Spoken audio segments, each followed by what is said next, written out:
Amados hermanos, les habla su amigo y hermano José Ramírez.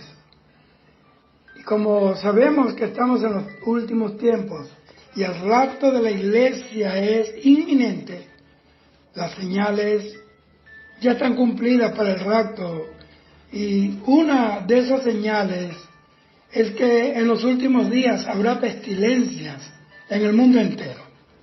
Mire cómo está el mundo, lleno de virus, bacterias y cosas que han surgido como resultado del cumplimiento de la palabra de Dios. Otros virus han sido manipulados, creados y esparcidos por hombres malignos, satánicos, mentes retorcidas que siguen el propósito de su padre, Satanás, que es asesino y criminal desde el principio, homicida desde el principio, como lo dijo Jesús. Por eso he sentido en mi corazón hablar de las 10 plagas de Egipto. Y la razón es porque estamos en los días del fin, el mundo se ha vuelto un gran chiquero de pecados y de abominaciones contra Dios. Yo jamás pensé que el hombre se iba a degradar hasta la condición en la que se encuentra hoy. Yo me crié en el Evangelio, y lo peor es que el hombre no va a mejorar. Irá hundiéndose más y más en el pecado, y la única esperanza que tendrán se la puede dar solo Jesucristo a través de la iglesia, que en verdad es sal de la tierra y luz del mundo. Porque no todas las congregaciones que tienen nombre de cristianas están representando a Jesucristo en esta tierra. Dice Pablo que en los últimos días los hombres no soportarían oír la sana doctrina, y en cambio oirían a doctrinas de demonios y a espíritus engañadores. Ya muchas iglesias están negando el rapto de la iglesia, están negando la existencia y la realidad del infierno, están negando la condenación eterna en el lago que arde con fuego y azufre, que es la muerte segunda. Están negando la autoridad de la palabra. Le están haciendo ediciones a la palabra. Han hablado de que hay ciertos puntos de la Biblia teológicos, fundamentales, que es una mala interpretación bíblica. Pero los que guardan la palabra de su paciencia, los que no se mueven a izquierda ni a derecha, seguirán adelante con el mensaje de la cruz, con ese mismo mensaje que habló Jesús, ese mismo mensaje que alimentaba multitudes a través de la boca de los santos apóstoles del Señor. Por eso está atento, amado hermano, a todos esos mensajes que se predican en la iglesia, quizás donde tú estás, que se predican en la televisión, por la radio, que ves en la internet.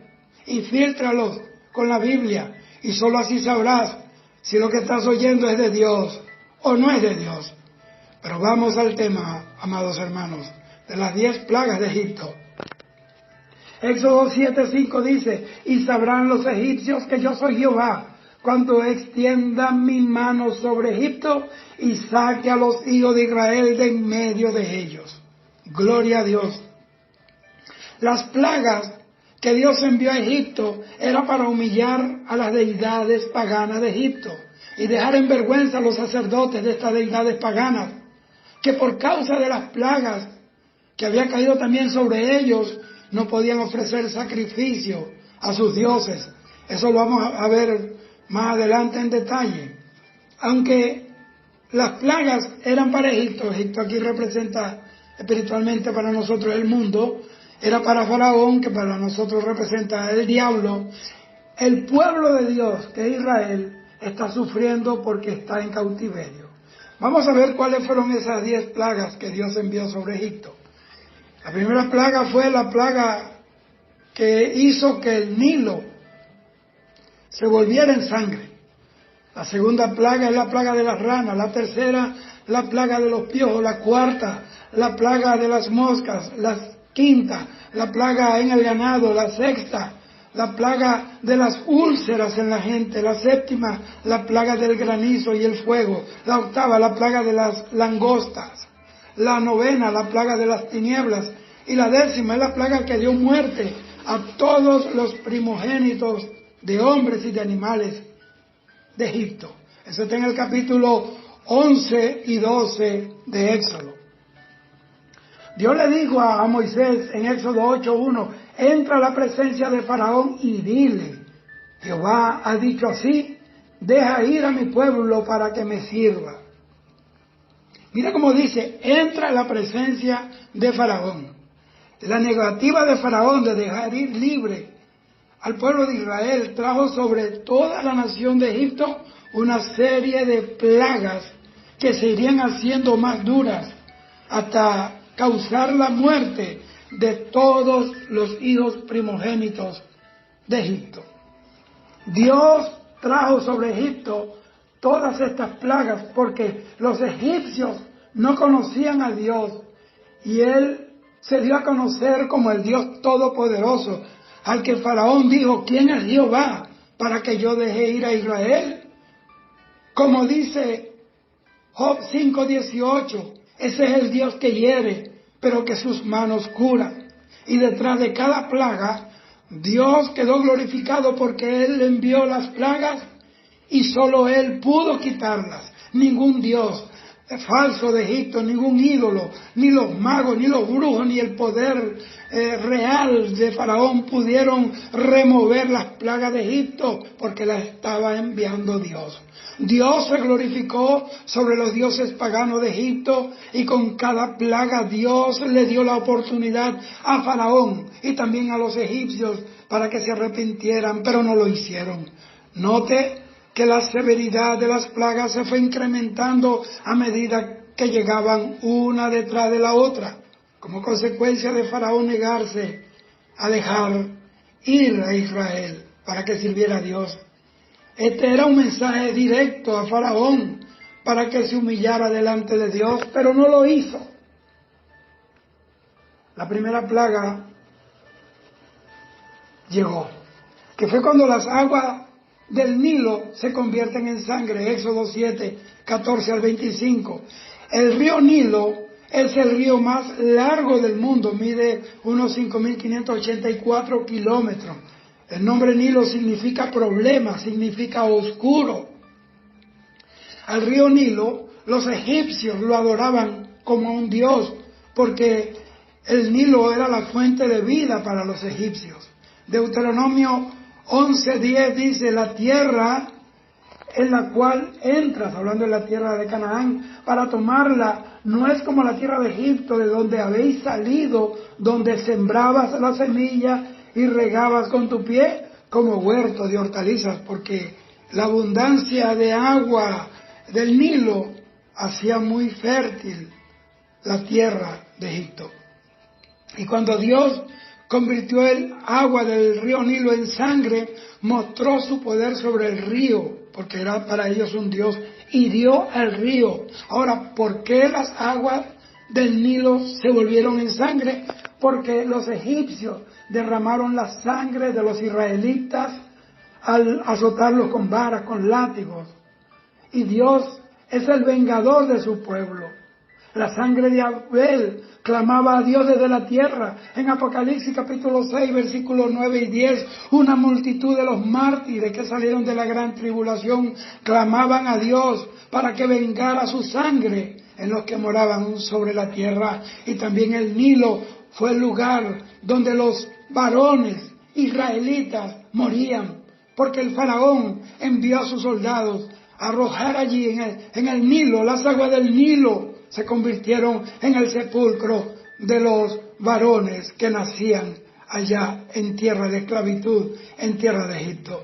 Las aguas del Nilo acá representan la fuerza del enemigo que se levantan como río contra la iglesia, contra los que creen en el Señor. Ten confianza porque Dios está con nosotros, porque vendrá el enemigo como río, mas el Espíritu de Jehová levantará bandera contra él. Bendito sea el Señor. Así como Dios salvó y libró a aquel niño que posteriormente se llamaría Moisés, que fue el libertador de su pueblo, lo libró de morir en las aguas del Nilo, así Dios también te garantiza hoy y te promete guardarte de estas aguas pestilentes, de estas aguas criminales, de este Nilo, de este río, de este mundo. Guárdate que Dios estará contigo siempre. Él lo prometió, estar con nosotros todos los días de nuestra vida hasta la consumación del siglo. ¿Y sabes algo, mi hermano, mi hermana que me oye? Hoy muchos se han devuelto de la tierra de Canaán para ir a Egipto a beber de las aguas del Nilo. ¿Cuándo sucede eso? Cuando dejan a Jesucristo, cuando abandonan la fe verdadera y auténtica, cuando abandonan la sana doctrina, cuando dejan el primer amor con Cristo para amar a este mundo perdido y perverso. Pero hay cristianos bebiendo las aguas del Nilo, Pastor Ramírez, me dirá usted. Claro que sí, y eso está en Jeremías 2:18 que dice: ahora pues, ¿qué tienes tú en el camino de Egipto, el mundo, para que bebas agua del Nilo, de su sistema? Y en Jeremías 2:13 dice: porque dos males ha hecho mi pueblo, me dejaron a mí fuente de agua viva y cavaron para sí cisternas rotas que no retienen agua. El diablo quiere que tú bebas agua del Nilo, aguas robadas. Eso representa títulos, ministerios que no nos corresponden. Hoy hay gente llamándose de cosas, de títulos que Dios no le ha dado, tomando puestos en ministerios que Dios no les entregó. Esos son aguas robadas. Se están robando la gloria de Dios. Están robando la palabra y están entregando a la iglesia palabra manufacturada, ediciones bíblicas. Hay Biblias, hay ediciones bíblicas que son impresas por el mismo diablo. Gente haciéndose llamar de ministerios que Dios no le llamó. ¿Por qué el diablo hace eso? ¿Por qué el diablo da aguas robadas al pueblo? Porque él es un usurpador, él es un ladrón. Él quiso usurpar el lugar de Dios y él quiere que tú también hagas eso. No te promuevas tú mismo, no dejes que te promuevan los hombres, deja que sea Dios que te llame al ministerio. Porque la Biblia dice en Hebreos 4:5 que nadie toma para sí esta honra sino aquellos que fueron llamados como lo fue Aarón. Este es un llamado de Dios. Esto no se hereda, esto no se impone como que si fuera como los políticos los que nombran puestos a dedo. Esto es Dios el que llama, porque Dios es el que llama al ministerio. Proverbios 9:17 dice: las aguas hurtadas son dulces. A cualquiera le gusta que le digan apóstol, profeta, que le digan pastor sin haberlo sido.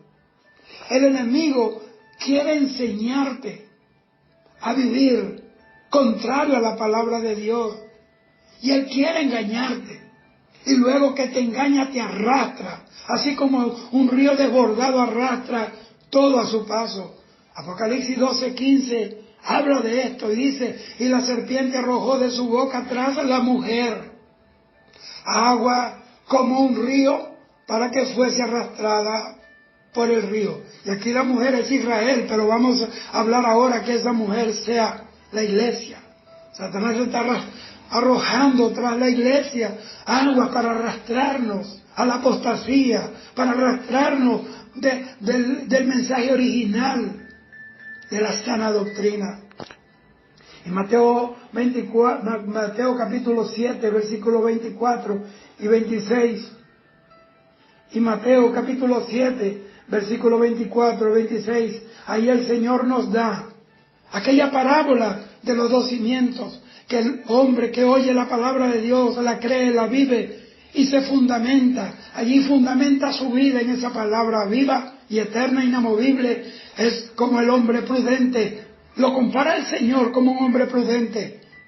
Hay gente que son prudentes en su propia mente, que son prudentes para ellos mismos, que se amparan en su propia prudencia. Pero el Señor dice: lo compararé a un hombre prudente que edificó su casa sobre la roca, y vinieron ríos y vendavales y azotaron vientos y olas y no pudo caer porque estaba fundada sobre la roca. La iglesia de Cristo tiene que fundamentarse en la palabra.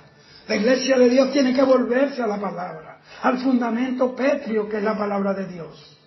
Vamos con la segunda plaga, la plaga de las ranas. Éxodo 8, 1 al 15. Los egipcios adoraban a una diosa llamada Eket, que tenía figura de rana, y para ellos la rana era el símbolo egipcio de la resurrección. Por eso las ranas eran consideradas sagradas en Egipto. Nadie podía matar una rana.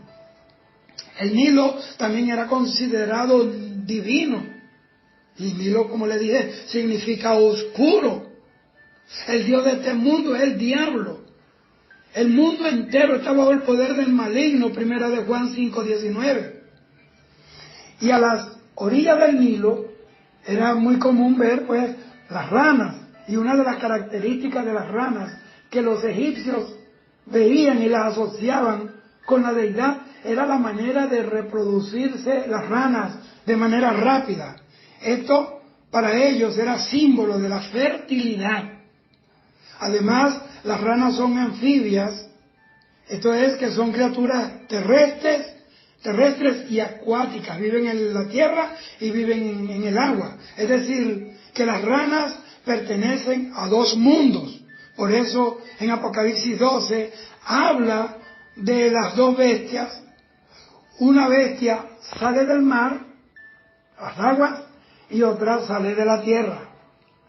Las características típicas de las ranas es la inmundicia, porque ellos comen insectos.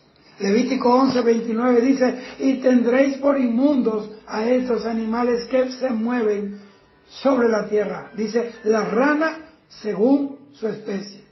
La frialdad de las ranas, ya que este anfibio necesita estar frío. Solo el fuego del Espíritu Santo puede destruir la obra de este demonio anfibio.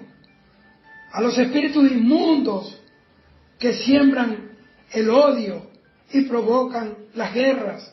Estos espíritus están tipificados en estas ranas. Apocalipsis 16, 13 y 14 dice que vi salir de la boca del dragón, del falso profeta y de la bestia 3 espíritus inmundos a manera de rana que salían a las naciones para convocar a los reyes de la tierra para que fueran a pelear, para convocarlos para el gran día del Dios Todopoderoso. Eso es Armagedón. Apocalipsis 16:13 lo dice así: y vi salir de la boca del dragón y de la boca de la bestia y de la boca del falso profeta 3 espíritus a manera de ranas. Y las ranas tienen algo especial, y es que no les gusta la sal.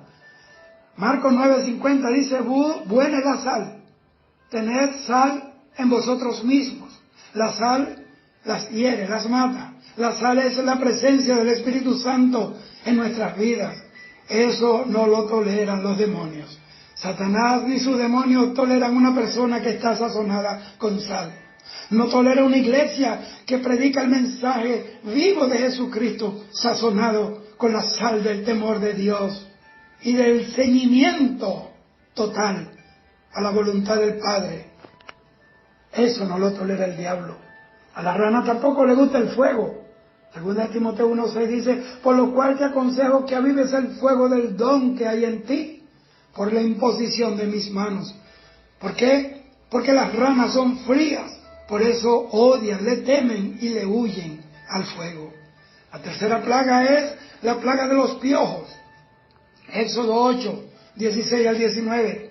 Los egipcios cuidaban mucho su cabello, y el cabello de ellos en Egipto era objeto de culto, ya que aparecen en las pirámides talladuras de las cabezas de egipcios, y usted ve cómo lucen su cabello. Los piojos y las moscas contaminaron a la gente allá en Egipto.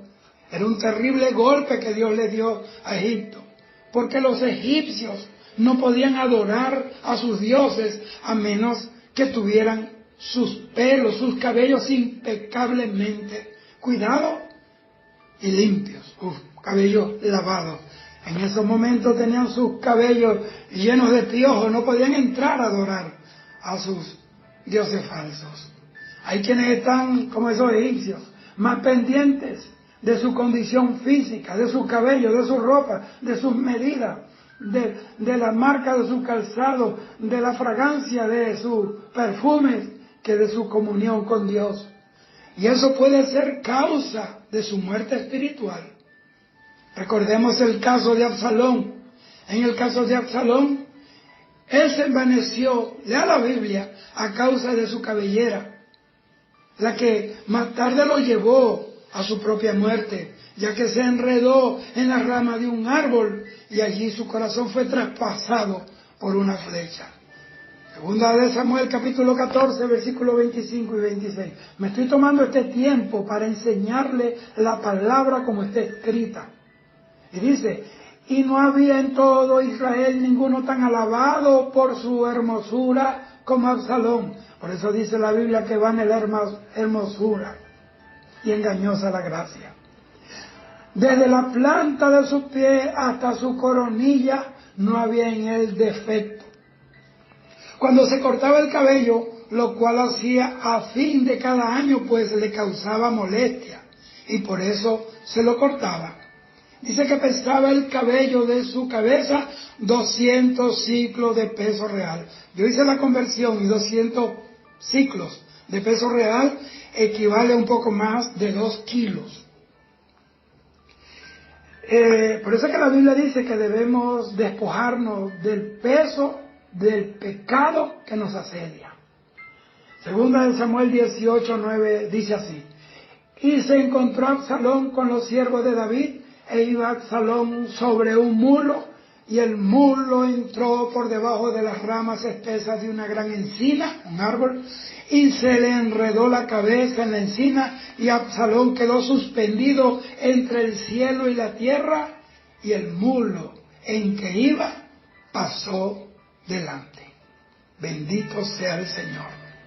Hoy yo puedo ver muchas personas que están colgadas de sus propias vanidades, personas que han muerto por querer hacer más grandes sus senos o hacer más voluptuosos sus cuerpos, y ellos han tenido que pagar un precio. Muchos han muerto, otros quedaron deformados para siempre. Ese es el precio que se le paga al diablo por la vanidad que él le ofrece al mundo. La hermosura más grande que puede haber es la hermosura de la gracia de Cristo en nuestras vidas. Los hechiceros allá en Egipto trataron de hacer venir piojos con sus encantamientos, pero no pudieron. Oigan, estos hechiceros pudieron usar esos poderes ocultos, demoníacos, para cambiar las varas en culebra, para cambiar el agua en sangre, para llamar las ranas, pero no pudieron traer piojos a Egipto. No pudieron repetir ese milagro. Esto muestra que aunque Satanás tiene poder, y el poder de Satanás es real, nadie lo puede negar, también está limitado, y Dios le puso límite a Satanás. Plaga no tocará la morada del Señor. Ese es un límite que Dios le puso al diablo. La cuarta plaga es la plaga de las moscas. Éxodo 8:20 al 24 dice, bueno, Moisés advirtió a Faraón que iban a venir una plaga de moscas, pero el Faraón no oyó ni a Dios ni a su mensajero, que era Moisés. Éxodo 8:24 dice, y Jehová lo hizo así, y vino toda clase de moscas molestísimas, mire esa hipérbole, molestísimas sobre la casa de Faraón, sobre las casas de sus siervos y sobre todo el país de Egipto, y la tierra fue corrompida a causa de ellas. Oh, gloria a Dios. Y dice, y vino toda clase de moscas. Entonces, literalmente Dios envió un enjambre de moscas sobre Egipto. Aquí la palabra enjambre es la palabra hebrea aurop. Y esto lo afirma Dios en el Salmo 78:45, que dice, envió entre ellos enjambres de moscas que los devoraban. Óigame, estos enjambres era una especie de moscas que los mordían. Y esto hizo que ellos aborrecieran a Baal Zebub, que es el dios de las moscas. Esta plaga de moscas la envió Dios a Egipto para humillar a Baal-Zebub, el dios de las moscas. Este era el dios que evitaba la peste de las moscas.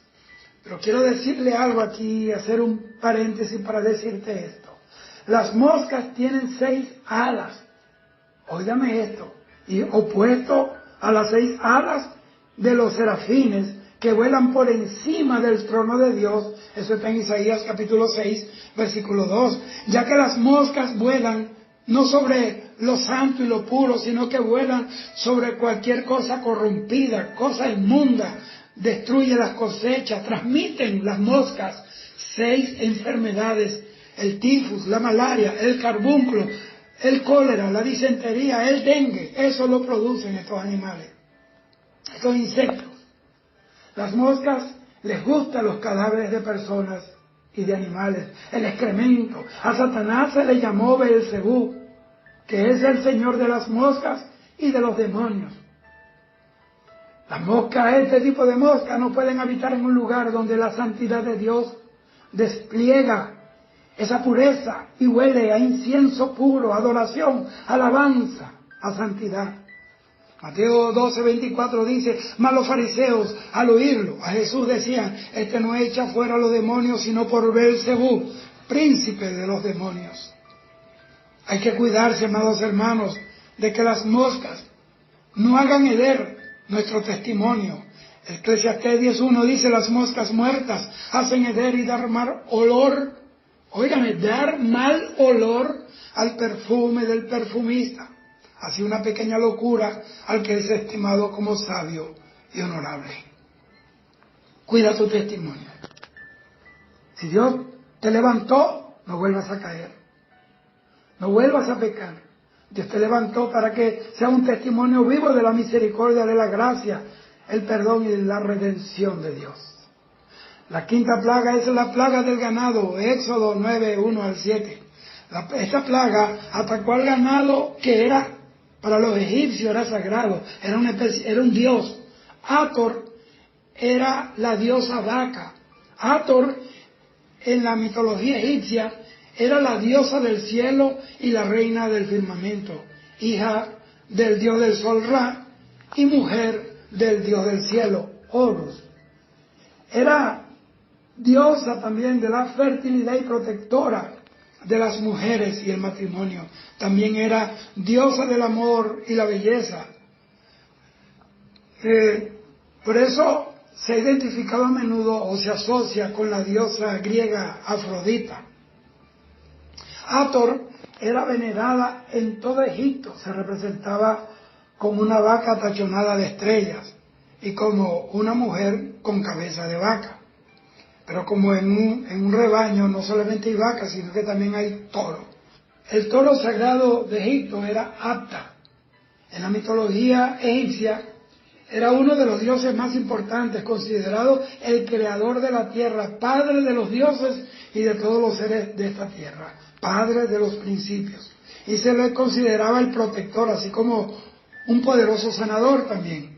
Se le suele representar como una momia que sostiene los símbolos de la vida, el poder y de la estabilidad. El toro representa espiritualmente para nosotros la fuerza del enemigo contra Dios y contra su obra. Los toros de Basán eran toros criados en una región muy fértil, eran libres, fuertes y feroces. Eran criados para que fueran fieros y llegaron a constituirse en un símbolo de los enemigos de Israel, que eran fieros, eran numerosos. El Salmo 22:12 dice: me han rodeado muchos toros, fuertes toros de Basán me han cercado. Basán significa llanura fértil, llanura sin piedras, suelo ligero. Eso habla de que un terreno fácil. Ese es el evangelio fácil, un evangelio ligero, light. La palabra light en inglés es ligero. Una llanura fértil, pero donde lo que germina no es el fruto de Dios, sino el fruto de la carne, la apostasía, toda enseñanza insuflada por espíritus engañadores y por doctrina de demonios. También significa llanura sin piedra, porque la piedra habla de la palabra de Dios. El Señor le dijo en el corazón a David que buscara unas piedras y la arrojara contra el gigante. Son estas piedras de fe las que el enemigo quiere quitar del Evangelio, esta palabra de autoridad contra el enemigo.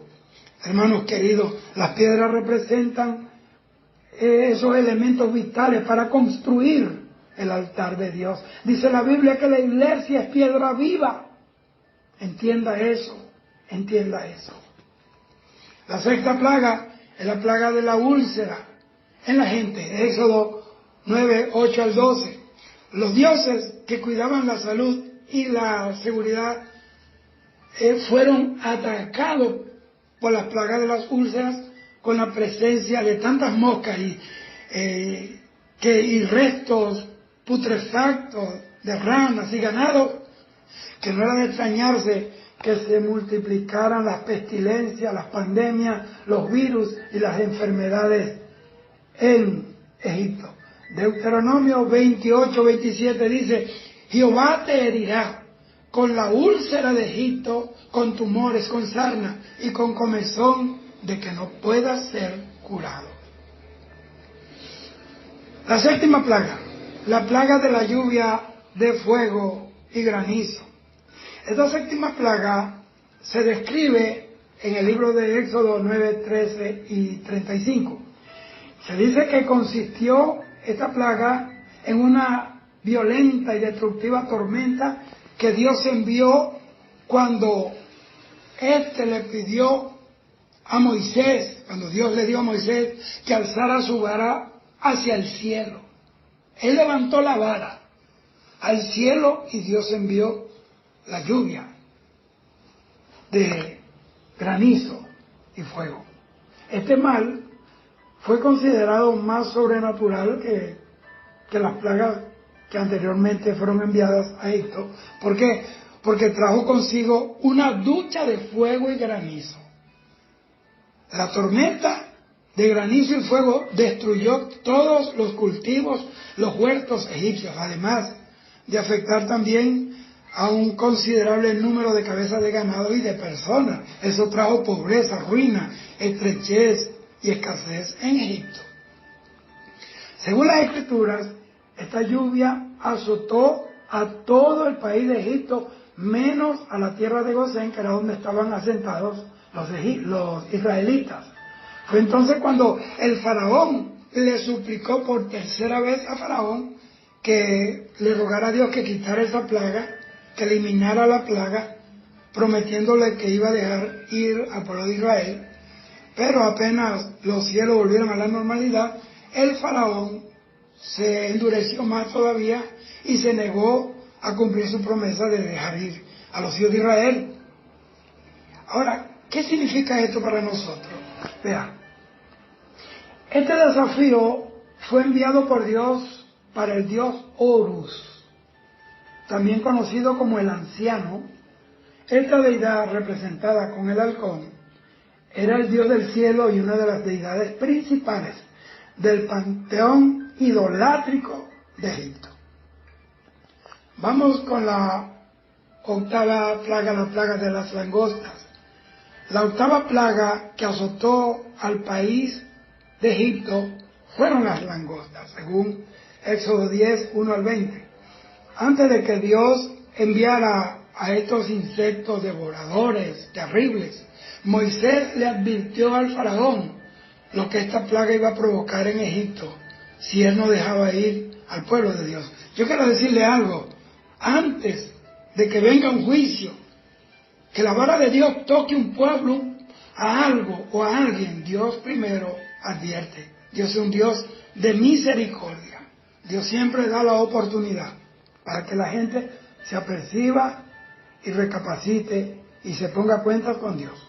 Óigame esto: los consejeros del faraón le dijeron que dejara ir a los hebreos junto con Moisés, porque ya ellos estaban cansados ya de los sufrimientos por cada plaga que Dios enviaba sobre Egipto. Pero el faraón no quiso atender ni aún a sus consejeros y no cambió de parecer, mantuvo su corazón endurecido y quería la esclavitud del pueblo de Dios. Estos insectos, hermanos, estas langostas, devoraban todo lo que se encontraban a su paso, por lo que ellos acabaron con los cultivos egipcios que se habían salvado de las plagas anteriores, pues no se salvaron de las langostas. Las langostas también se comieron todas las plantas y los árboles. En otras palabras, talaron toda la tierra de Egipto. Quedó vuelta un desierto. Y bien, y el faraón, cuando vio a su país que estaba devastado, volvió a suplicar a Moisés que erradicara a Dios esta plaga de la tierra de Egipto. Y le volvió a prometer que iba a dejar salir a los hijos de Israel para que sirvieran a Dios. Sin embargo, volvió a cambiar de parecer apenas Dios apartó la plaga de las langostas de Egipto. Bendito sea el Señor para siempre. Esta plaga de la langosta estaba dirigida hacia Shu, que era el dios encargado de proteger el aire, los vientos secos y las atmósferas. Esto se debe a que Dios contaminó todo el aire con esos insectos voladores. Hermano, créalo, yo me imagino que sería como cuando la niebla se espesa y lo cubre todo. Así estaba la tierra de Egipto llena de esta nube de langostas. La novena plaga es la plaga de las tinieblas. Óigame, este mal, aparece ahí en el versículo 21 al 29, ocurrió cuando Dios le pidió a Moisés que tirase sus manos hacia arriba. Así él iba a traer una oscuridad total sobre la tierra y el pueblo de Egipto. Esta oscuridad era muy densa, por lo que dice la Biblia que se podía tocar, se podía palpar. Estas tinieblas se mantuvieron durante 3 días, pero en la tierra donde estaban los hebreos había claridad, había luz, allá en Gosén. El faraón entonces le dice a Moisés que iba a dejar ir a los israelitas si Jehová quitaba las tinieblas de la tierra de Egipto, pero que los hebreos debían dejarles su ganado, y Moisés obviamente no aceptó esa condición fraudulenta de Faraón. Óigame, pero qué ironía. Faraón le dice a Moisés que le diga a Dios, Jehová Dios, que quitara las tinieblas de Egipto, si Egipto estaba bajo las tinieblas. Que más tinieblas que un pueblo lleno de idolatría, donde idolatran santos y muñecos de barro y de piedra, donde idolatran hombres, donde idolatran personalidades que fallecieron, sean buenas o sean malas, si murieron, murieron. Dios no es un Dios de muertos. La Biblia dice en Deuteronomio 18:10 que no debemos consultar a los espíritus de los muertos, que Dios es un Dios de vivos y no de muertos. Egipto era una tierra de tinieblas, reinaba la tiniebla. Bendito sea el Señor.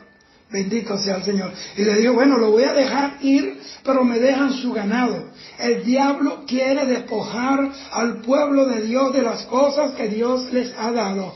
No dejes que te arrebate el diablo lo que Dios te dio. No dejes que te arrebate tu esposa, tu esposo. No dejes que te arrebate tus hijos. No dejes que te arrebate la economía. No dejes que te arrebate lo que Dios te dio para que sirviera. No dejes que el diablo te arrebate la salud. No dejes, pelea, reclama. Toma el lugar que debes tomar en estos días del fin. Esta plaga de tinieblas fue una estocada directa al faraón, porque Ra era el dios sol. Y obviamente quedó oscurecido por las tinieblas. Y los faraones son considerados descendientes directos de Ra. Además, Ra era el padre de todos los dioses y el juez supremo no pudo hacer nada. Tuvo que ser Dios que lo quitara. Y la última plaga, la muerte de todos los primogénitos de Egipto. Esta fue la última plaga de Egipto y se detalla en Éxodo capítulo 11 y capítulo 12, léalo completo. Este mal acabó con todos los primogénitos del país de Egipto, ya que fueron muertos por un ángel que Dios envió para dar muerte a todos los primogénitos que estaban en las casas que no estuvieran marcadas y selladas por la sangre del Cordero. Antes de soltar esta última plaga, Dios les ordenó a los israelitas que tiñeran sus puertas, las puertas de sus casas, con sangre de Cordero. Y de esa forma el ángel de la muerte no tocaría a ningún primogénito hebreo. Hoy nosotros tenemos esa misma protección. Ya no es un animalito, ahora es el Cordero de Dios. Su sangre nos ha limpiado y nuestros hogares tienen que estar marcados con la sangre del Cordero, y toda puerta de todo hogar que esté marcado con la sangre de Cristo, detrás de esa puerta se tiene que vivir unidad, amor verdadero, santidad, pureza. No se puede tolerar pecado, no se puede vivir, no se puede permitir que de dentro de esas casas que están marcadas por la sangre de Cristo se beba aguardiente, se baile, se hagan fiestas mundanas y beberatas del diablo. Bendito sea el Señor.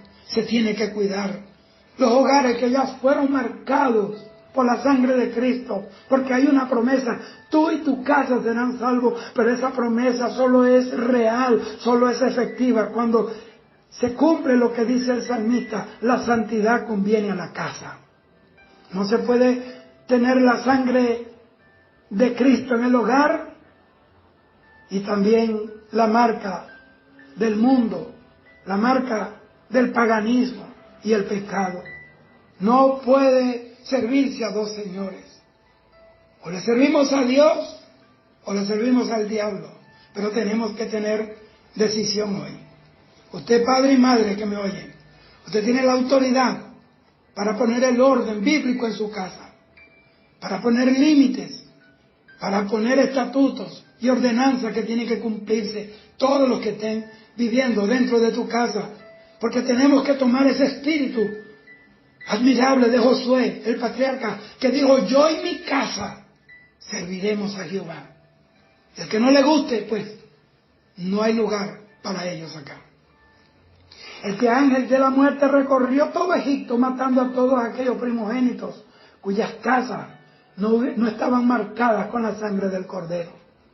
Por esa razón, el hijo de Faraón también falleció, porque Faraón fue el primer incrédulo, despreció la sangre del Cordero. Hoy están despreciando el sacrificio de Jesús. Hoy hay muchos, inclusive cristianos, pisoteando la sangre de Cristo, teniéndola por inmunda, no discerniendo entre el bien y el mal. Esto fue el golpe final para este rey, ya que después de esto el faraón dejó ir libremente a los israelitas, quienes se salieron de Egipto libres con Moisés hacia el desierto, rumbo a la tierra de Canaán. Esta plaga estuvo dirigida hacia tres deidades principales de Egipto: a Isis, una de las diosas más importantes de la mitología egipcia, ya que era la diosa de la maternidad y quien velaba por los enfermos.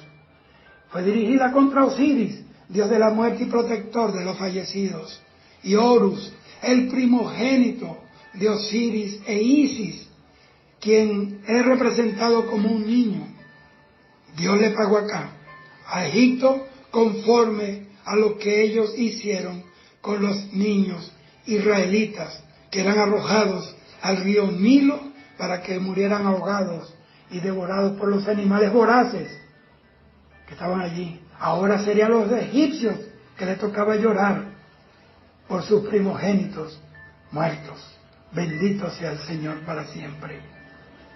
Por eso Hebreos 10:31 dice: horrenda cosa es caer en las manos del Dios vivo, a este mundo, a los hombres que no sirven y que no temen a Dios, a los gobiernos y los gobernantes, enemigos de Dios, blasfemos de la palabra de Dios, y a los que han apostatado de la fe, y a los que han apostatado de la fe en Jesucristo. Ellos conocerán la ira del Dios vivo y sabrán lo que son los juicios del Dios Todopoderoso, ese a quien le han faltado el respeto en las naciones, aprobando leyes impías, leyes injustas, aprobando la muerte, el vicio y la poca vergüenza. Y lo más terrible, con el silencio cómplice y cobarde de quienes conocen a Dios, conocen la verdad y no se atreven a levantarse, a defender la dignidad de Dios en el hombre, la palabra de Dios, por temor a ser encarcelados, a perseguidos, que le cierren la iglesia, que le quiten los beneficios que reciben de ciertas entidades. Esto es trágico, pero esto está pasando. Dios te bendiga. Sepa que Dios es real, es Dios todopoderoso. Él es el que nos santifica. La voluntad de Dios es nuestra santificación. Y el que habita el abrigo del Altísimo morará bajo la sombra del Omnipotente. Dios te bendiga.